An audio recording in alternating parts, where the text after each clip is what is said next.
ضروری اور اہم گفتگو ہے جو آج آپ کے لیے ہدیہ سماعت کرنا ہے۔ 4 چیزوں کو انہوں نے بنیاد بنایا ہے، جس میں سب سے پہلی چیز ہے عدم توسل۔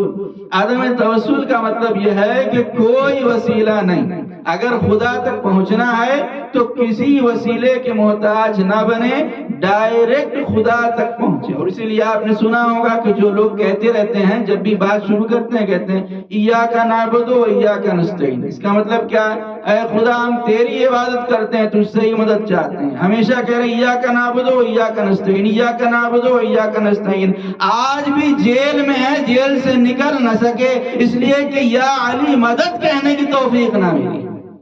ایاک نعبد و ایاک نستعین تو بار بار کہہ رہے تھے، لیکن کبھی زبان پر یا علی ادرکنی نہیں آیا، ہمیشہ اللہ سے مدد طلب کی کہ ایاک نعبد و ایاک نستعین۔ تو عدم توسل پہلی چیز ان لوگوں نے بنیاد بنایا، عدم توسل، کوئی وسیلہ نہیں، صرف خدا خدا۔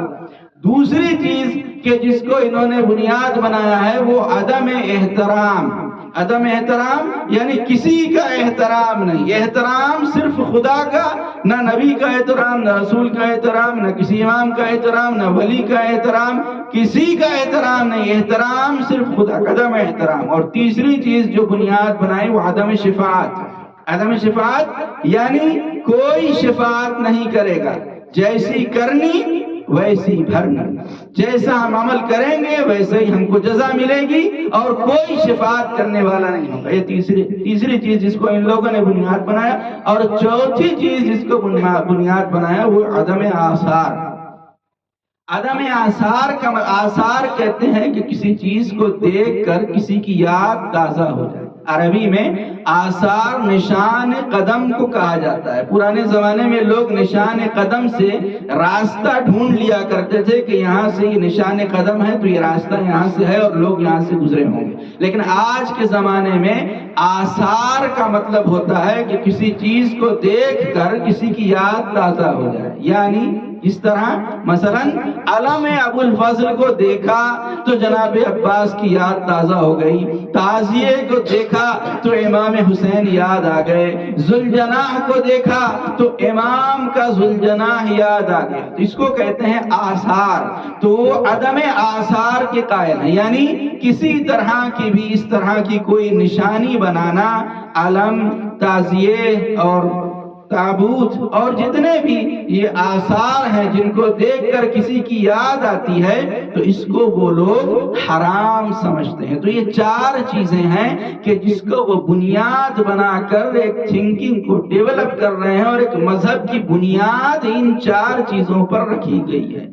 تو لہٰذا اب اس قرآن کی آیت کو بھی دیکھیں کہ سورہ مبارکہ مائدہ کی آیت نمبر 35 ہے، اس میں اللہ ارشاد فرما رہا ہے کہ یا ایھا الذین آمنوا، اے ایمان لانے والوں، اتقوا اللہ، اللہ سے ڈرو، وابتغوا الیہ الوسیلہ، اور اللہ تک پہنچنے کے لیے وسیلہ تلاش کرو۔ وسیلہ بنانے کا حکم نہیں ہے کہ خود سے وسیلہ بنا لو، نہیں، وابتغوا الیہ الوسیلہ، وسیلہ تلاش کرو، وجاہدوا فی سبیلہ، اور خدا کی راہ میں جہاد کرو، لعلکم تفلحون، تاکہ تم کامیاب ہو جاؤ، تم نجات پا جاؤ۔ تو نجات کے لیے 4 چیزیں قرآن مجید نے بیان کی۔ اگر کوئی نجات چاہتا ہے تو ان 4 چیزوں کو اپنا لے تو نجات مل جائے گی۔ پہلی چیز ہے ایمان، دوسری چیز ہے تقوی، تیسری چیز ہے وسیلہ، اور چوتھی چیز ہے جہاد۔ کہ اگر ان 4 چیزوں کا دامن تھام لیا تو انسان کو نجات مل جائے گی اور اس کی نجات یقینی ہو جائے گی۔ تو اس میں جو سب سے اہم جس پر ہم گفتگو کریں گے وہ ہے وسیلہ، کہ اللہ قرآن میں فرما رہا ہے کہ وابتغوا الیہ الوسیلہ، خدا تک پہنچنے کے لیے وسیلہ تلاش کرو۔ تو کام دین کا ہو یا دنیا کا ہو، ہر کام میں وسیلہ ضروری ہے۔ جب ہم بیمار پڑتے ہیں تو بیماری سے افاقے کے لیے ضروری ہے کہ ڈاکٹر کا وسیلہ اختیار کیا جائے۔ جب تک ڈاکٹر کا وسیلہ نہیں ہوگا اس وقت تک بیماری دور نہیں ہونے والی ہے۔ اسی طرح سے جب ایک شہر سے دوسرے شہر جاتے ہیں تو ہمیں وہیکل کے وسیلے کی ضرورت پڑتی ہے، سواری کے وسیلے کی ضرورت پڑتی ہے۔ اسی طرح جب ایک ملک سے دوسرے ملک کا سفر کرتے ہیں تو پلین کے وسیلے کی ضرورت پڑتی ہے۔ بغیر پلین کے وسیلے کے ایک ملک سے دوسرے ملک کا سفر نہیں کیا جا سکتا۔ اسی طرح سے جب پانی کو گرم کرنا ہو تو پتیلی کے وسیلے کی ضرورت پڑتی ہے کہ پتیلی کو آگ کے اوپر رکھا جائے تاکہ ایک طرف سے آگ کو لے اور دوسری طرف گرمی کو پہنچائے۔ اسی طرح سے اگر کسی کو چھت پر چڑھنا ہے تو سیڑھی کے وسیلے کی ضرورت ہے۔ بغیر سیڑھی کے وسیلے کے کوئی چھت پر نہیں چڑھ سکتا، اور ضروری ہے کہ اگر چھت پر چڑھنا ہے تو سیڑھی کا ایک سرا زمین سے لگتا ہو اور دوسرا سرا چھت سے لگا ہوا ہو۔ اگر صرف سرا سیڑھی کا زمین سے لگا ہوگا تو وہ چھت تک نہیں پہنچا سکتی، لہذا ضروری ہے کہ سیڑھی کا ایک سرا زمین سے متصل ہو، دوسرا چھت سے لگا ہوا ہو تاکہ زمین سے چھت تک پہنچ سکیں۔ اسی طرح سے کپڑے کو سینے کے لیے سوئی اور دھاگے کی وسیلے کی ضرورت ہے یا مشین کے وسیلے کی ضرورت ہے کہ جب تک یہ مشین کا وسیلہ نہ ہوگا اس وقت تک کپڑے کی سلائی ممکن نہیں ہے۔ اسی طرح سے جو لوگ دور بیٹھے ہیں یا خواتین ہیں ان تک اگر ہم کو اپنی آواز پہنچانا ہے تو اس مائکروفون کے وسیلے کی ضرورت ہے۔ اس کے وسیلے کے بغیر آواز دور تک نہیں پہنچ سکتی۔ تو آپ نے دیکھا کہ انسان ہر قدم پر وسیلے کا محتاج ہے، بغیر وسیلے کے دنیا کا کوئی کام نہیں ہو سکتا۔ اور یہاں پر ایک جملہ گزارش کرنا چاہتا ہوں، جو لوگ کہتے ہیں کہ عدم توسل یعنی کوئی وسیلہ نہیں، کوئی وسیلہ نہیں، تو یاد رکھیں کہ جو منکرین وسیلہ ہیں بغیر ماں باپ کے وسیلے کے وہ دنیا میں آ بھی نہ پاتے۔ اگر دنیا میں آئے ہیں تو اس کے لیے بھی ماں باپ کا وسیلہ ضروری ہے کہ جب ماں باپ وسیلہ بنتے ہیں تو ہم دنیا میں آتے ہیں، ماں باپ کے وسیلے کے بغیر ہم دنیا میں نہیں آئے۔ تو عالمی پیمانے کا ایک فلسفی گزرا ہے ابن سینا۔ ابن سینا نے ایک کتاب لکھی ہے، کتاب الشفا۔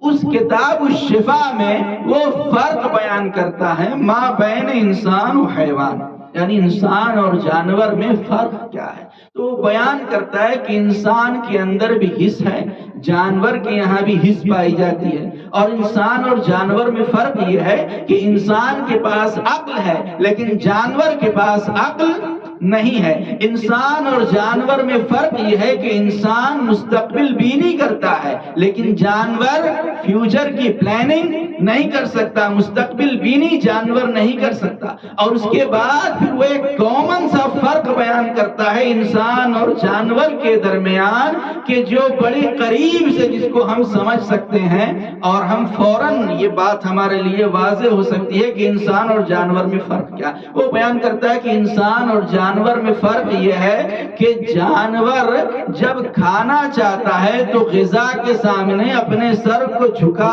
دیتا ہے۔ آپ نے دیکھا ہوگا ہر ایک جانور جب کھانا چاہتا ہے تو غذا کے سامنے سر کو جھکا دیتا ہے، لیکن انسان وہ ہے کہ جو سر کو غذا کے سامنے نہیں جھکاتا، سر کو اٹھا کے کھاتا ہے، سر کو بلند کر کے کھاتا ہے۔ تو آپ سوچیں کہ وہ پروردگار کہ جو یہ نہیں چاہتا کہ انسان اپنی غذا کے سامنے بھی سر جھکائے، تو کیا وہ پروردگار یہ چاہے گا کہ اس کا بندہ کسی ظالم حکمران کے سامنے سر کو جھکا دے؟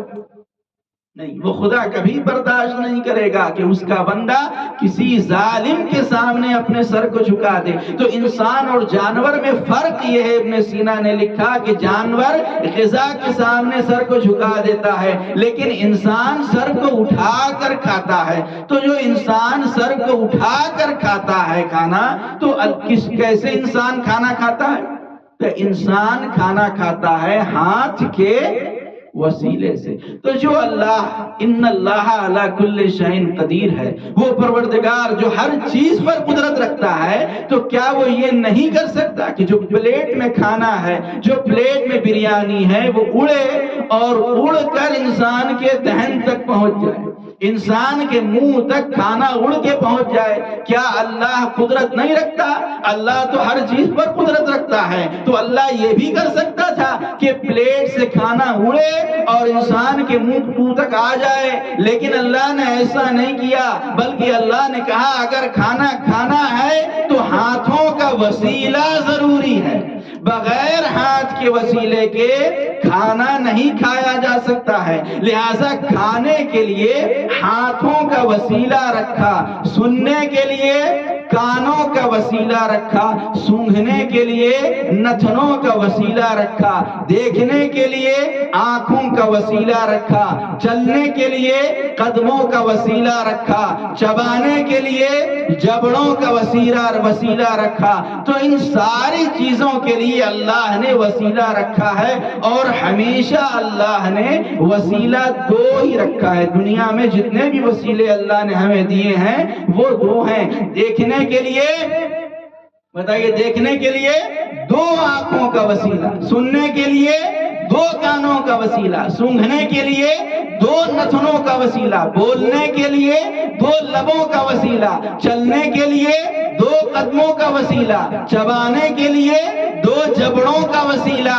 تو جب دنیا میں ہمیشہ دو دو وسیلے کے محتاج ہیں، تو اللہ یہ بتانا چاہتا ہے کہ جب میرے پاس آنا تب بھی دونوں وسیلوں کو لے کر آنا، صرف قرآن کو دبا کر نہ آنا، ساتھ میں دوسرا وسیلہ بھی لے کر آنا کہ جس کو اہل بیت کہتے ہیں۔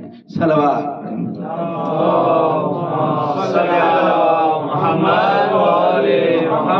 اور یہی تو ہمارے نبی نے فرمایا، انی تارکم فیکم الثقلین، میں تمہارے درمیان دو چیزیں چھوڑے جا رہا ہوں۔ یہ پیغمبر کی حدیث تو ہے ہی کہ میں دو چیزیں چھوڑے جا رہا ہوں، لیکن اس قول سے یہ پتا چلتا ہے کہ پیغمبر فرما رہے ہیں میں چھوڑ کر جا رہا ہوں۔ اس کا مطلب یہ ہے کہ پیغمبر کی حدیث بھی ہے اور ہمارے نبی کی وصیت بھی ہے، کیونکہ کہہ رہے ہیں چھوڑ کر جا رہا ہوں، تو وصیت بھی ہے نبی کی کہ ایک قرآن کو چھوڑ کر جا رہا ہوں، دوسرے میرے اہل بیت کو چھوڑ کر جا رہا ہوں۔ تو جس طرح پیغمبر کا یہ جملہ انی تارکم فیکم الثقلین، بالکل اسی طرح سے قرآن میں اللہ نے ارشاد فرمایا، انی جاعل فی الارض خلیفہ، میں زمین پر خلیفہ بنانے والا ہوں۔ تو اللہ یہ بتانا چاہ رہا ہے کہ خلیفہ بنانے کا اختیار میں نے اپنے نبی کو بھی نہیں دیا، میں بنا رہا ہوں۔ تو جو اختیار نبی کو نہیں ملا وہ امتی کو کیسے مل گیا؟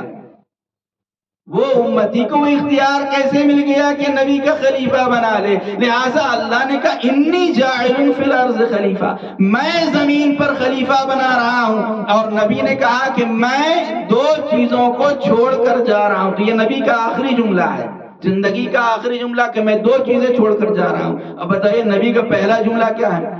یہ سب سے آخری جملہ۔ اب زندگی کا پہلا جملہ نبی کا کیا ہے؟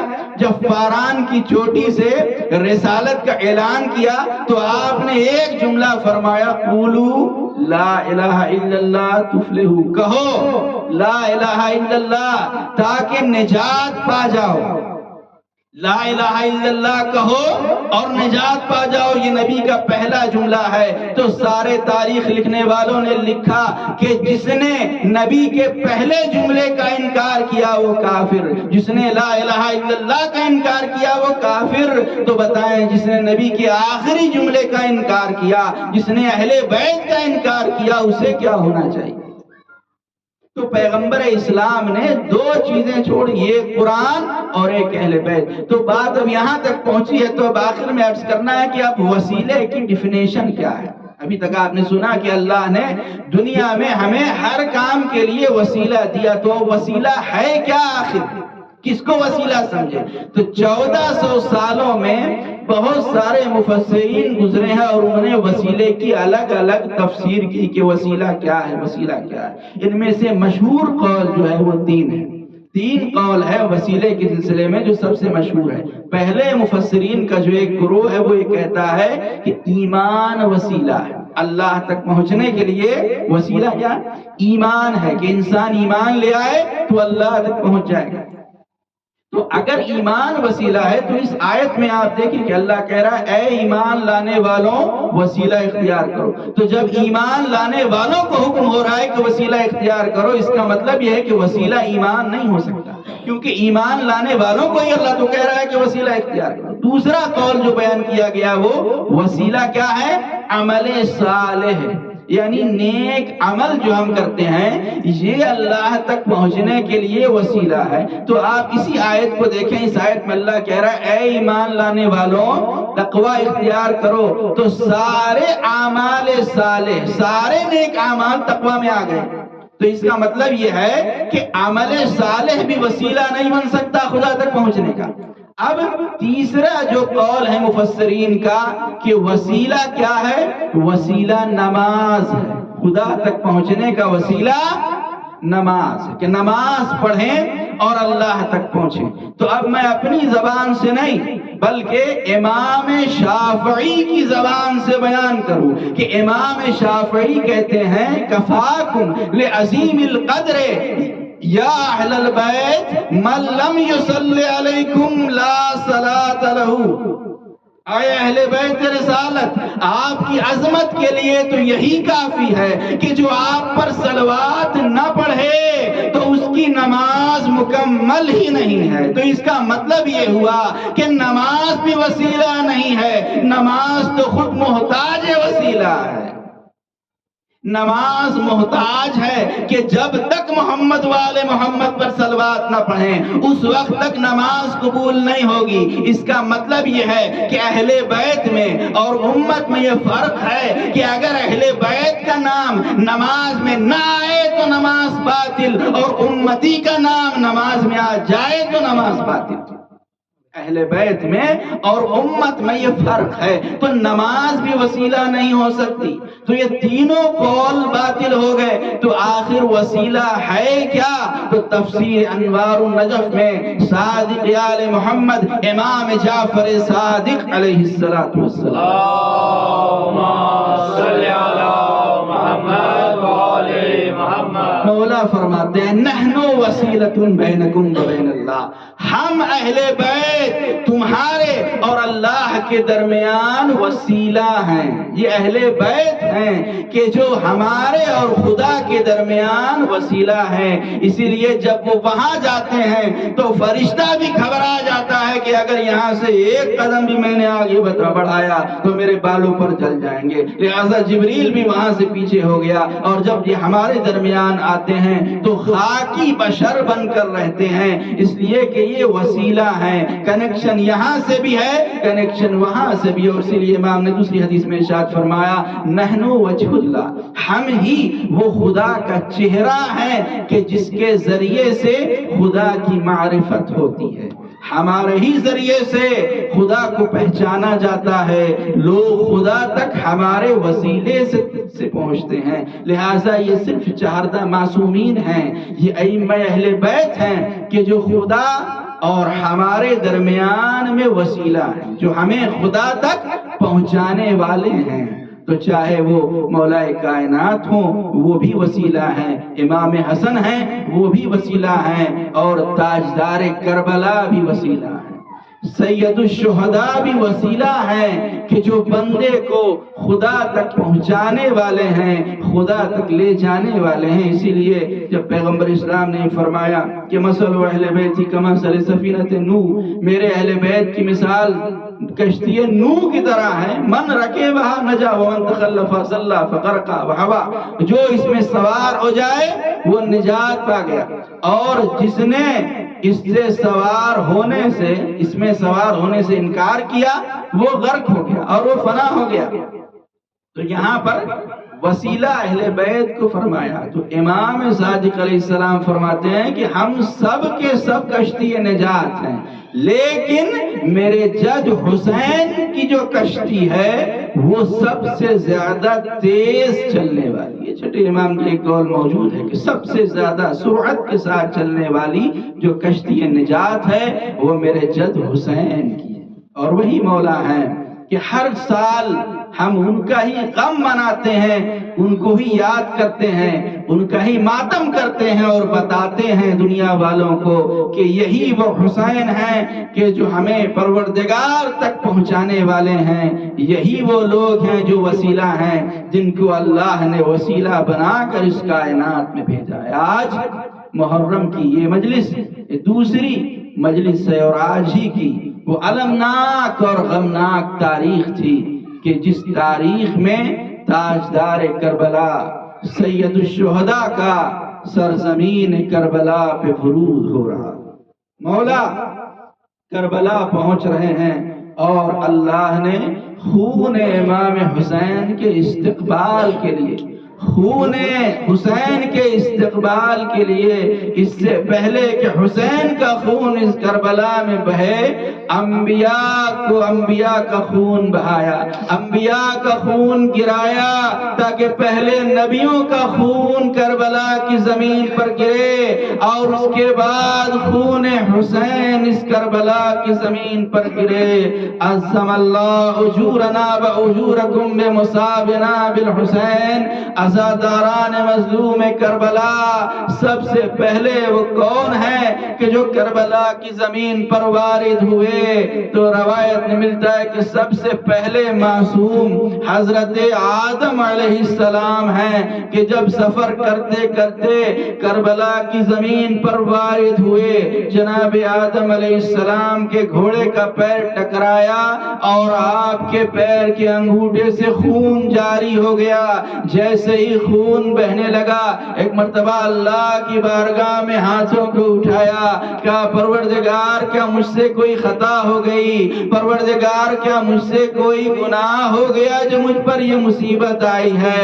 اللہ کی آواز آئی ہے، آدم تم خوش نصیب ہو کہ میں نے تمہارا خون اس زمین پر لے لیا، اس لیے کہ یہ وہ زمین ہے کہ جس زمین پر میرے نبی کا نوازا بھوکا اور پیاسا مارا جائے گا، حسین اس زمین پر قتل کیا جائے گا۔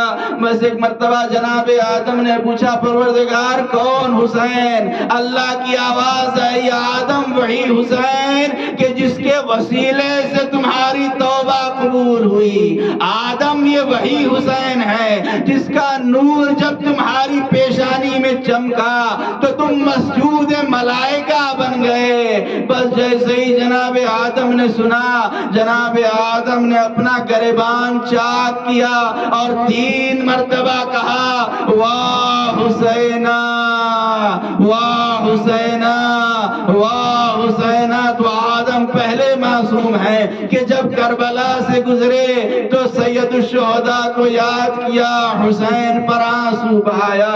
تو دوسرے معصوم وہ دوسرے نبی حضرت ابراہیم علیہ السلام ہیں کہ جب جناب ابراہیم کا گزر کربلا کی زمین سے ہوا تو جناب ابراہیم کو پتھر لگا اور پیشانی سے خون جاری ہو گیا۔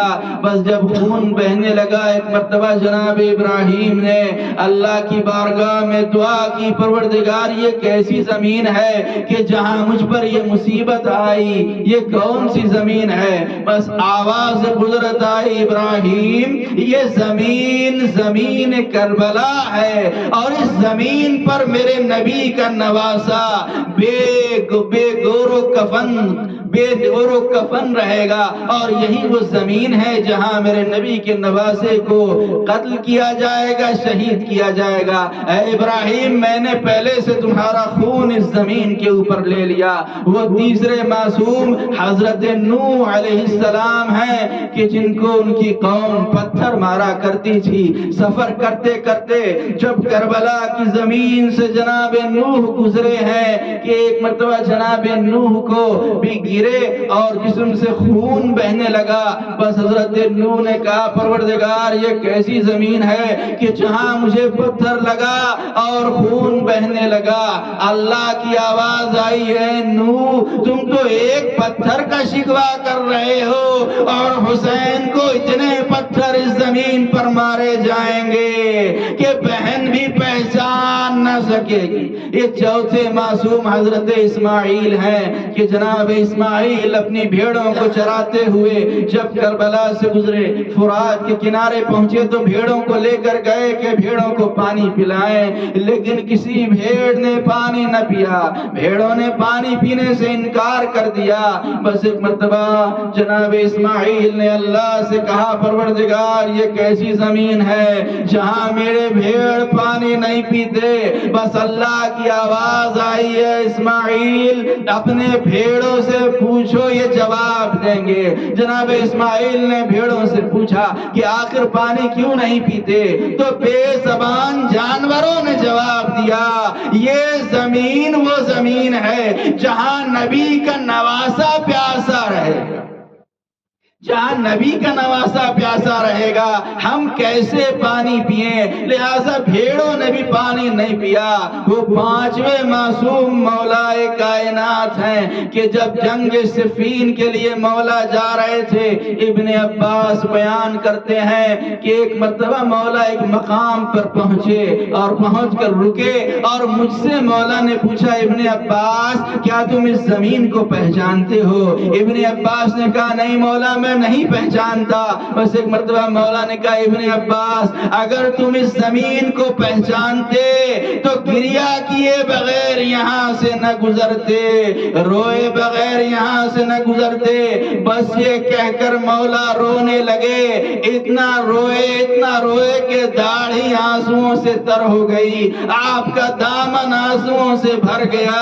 بس ایک مرتبہ مولا نے وضو کیا اور دیر تک نماز پڑھتے رہے اور اس کے بعد مولا پر غشی طاری ہوئی، وہ سو گئے اور جب خواب سے اٹھے تو ایک مرتبہ مجھے پکارا کہاں ہے اے کہاں ہے؟ ابن عباس نے کہا مولا میں حاضر ہوں۔ مولا نے کہا ابن عباس میں نے ابھی خواب دیکھا ہے کہ اس زمین پر آسمان سے کچھ سفید جھنڈے لے کر لوگ آئے ہیں جن کے گلوں میں تلواریں ہیں اور جتنے کھجور کے پیڑ ہیں یہ زمین پر آ گئے اور یہ زمین خون کا دریا بن گئی ہے اور میرا لخت جگر حسین ہے کہ جو اس دریا میں ڈوبتا جا رہا ہے، میرا حسین استغاثہ کر رہا ہے لیکن کوئی اس کی آواز پر آنے والا نہیں۔ ابن عباس کہتے ہیں پھر مولا نے ایک لکڑی لی، زمین پہ خط کھینچا اور کہا ابن عباس یہ وہ جگہ ہے جہاں پر ان مظلوموں کے خیمے لگائے جائیں گے۔ پھر دیر تک روتے رہے اور پھر کچھ دور آگے بڑھے اور کہا ابن عباس یہی وہ جگہ ہے جہاں پر وہ مظلوم پشتے فرس سے زمین پر آئے گا۔ اور پھر یہ کہہ کر ایک ٹیلے کے اوپر مولا گئے اور ٹیلے پر جا کر کہا ابن عباس پہچانتے ہو یہ مقام کون سی جگہ ہے؟ ارے یہ وہی مقام ہے جہاں سے اس مظلوم کی بہن کھڑی ہو کر دیکھ رہی ہوگی شمر کند خنجر سے بھائی کو ذبح کر رہا ہوگا۔ جزاکم اللہ خیر الجزاء۔ آزادارو جہاں یہ سارے معصوم گزرے ہیں، جب 2 محرم کی تاریخ آئی ہے، مسافر کربلا، مسافر دشت نینوا، چلتے چلتے ایک مرتبہ ذوالجناح رک گیا۔ ذوالجناح آگے نہیں بڑھتا، بس مولا نے ایک کے بعد ایک گھوڑے بدلے، یہاں تک کہ 7 رہوار بدلے، لیکن ذوالجناح قدم آگے نہیں بڑھاتا۔ بس ایک مرتبہ مولا نے لوگوں سے پوچھا کہ اس زمین کا نام کیا ہے؟ تو وہاں کے رہنے والوں نے کہا، کسی نے کہا کہ اس زمین کا نام غازریہ ہے۔ مولا نے پوچھا اللہ اسم آخر، کیا اس زمین کا کوئی دوسرا نام بھی ہے؟ کسی نے کہا سمیا شط فرات ایزن، اس زمین کا نام شط فرات بھی ہے۔ مولا نے پوچھا اللہ اسم آخر، کیا اس زمین کا کوئی اور نام بھی ہے؟ کسی نے کہا سمیا ماریا ایزن ایزن، اس زمین کا نام ماریا بھی ہے۔ پھر مولا نے پوچھا حل لہا اسم آخر، کیا اس زمین کا کوئی دوسرا نام بھی ہے؟ کسی نے کہا سمیا نینوا ایزن، اس زمین کا نام نینوا بھی ہے۔ پھر مولا نے پوچھا حل لہا اسم آخر، کیا اس زمین کا کوئی دوسرا نام بھی ہے؟ تو ایک بوڑھا کھڑا ہوا اور کھڑے ہونے کے بعد کہا سمیا کربن و بلا ایزن، اس زمین کا نام کرب و بلا بھی ہے۔ بس مولا نے کربلا کا نام سنا، جناب عباس کو بلایا، کہا عباس ہماری منزل آ گئی، عباس ہماری وعدگاہ آ گئی، عباس یہی وہ زمین ہے جہاں ہمارا خون بہایا جائے گا، ارے یہی وہ زمین ہے جہاں ہمیں ذبح کیا جائے گا، یہی وہ زمین ہے کہ جہاں ہمیں شہید کیا جائے گا۔ ہماریوں سے بیویوں کو اتارو، ہماریوں کو بٹھاؤ، اونٹوں کو بٹھاؤ۔ بس جناب عباس نے اونٹوں کو بٹھایا کہ جتنے میں ایک زرد غبار اٹھا، ایک زرد غبار اڑا، اور جیسے یہ زرد غبار اڑا جناب زینب ام کلثوم کے سر پہ یہ غبار جب گیا تو ایک مرتبہ جناب زینب اور ام کلثوم دوڑتی ہوئی بھائی کے پاس آئیں اور آ کر کہتی ہیں بھیا جب سے ہم اس زمین پر آئے ہیں ہمارا دل دہل رہا ہے، ہمیں یہ زمین کچھ صحیح معلوم نہیں ہوتی، چلیے جلدی یہاں سے گزر جائیں۔ بس ایک مرتبہ جب مولا نے بہن کا یہ جملہ سنا، کہا اے بہن کیسے اس زمین سے چلے جائیں، ارے یہ زمین ہمارے لیے بنی ہے، ہم اس زمین کے لیے بنے ہیں، یہی وہ زمین ہے جہاں ہمارا خون بہایا جائے گا،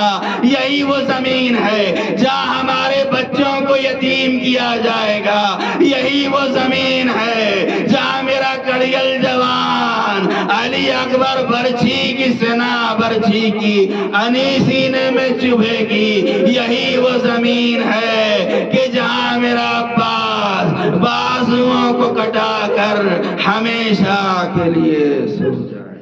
انا للہ و انا الیہ راجعون۔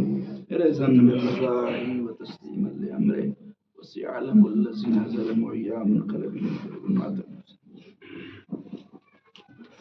یا حسین یا حسین یا حسین یا حسین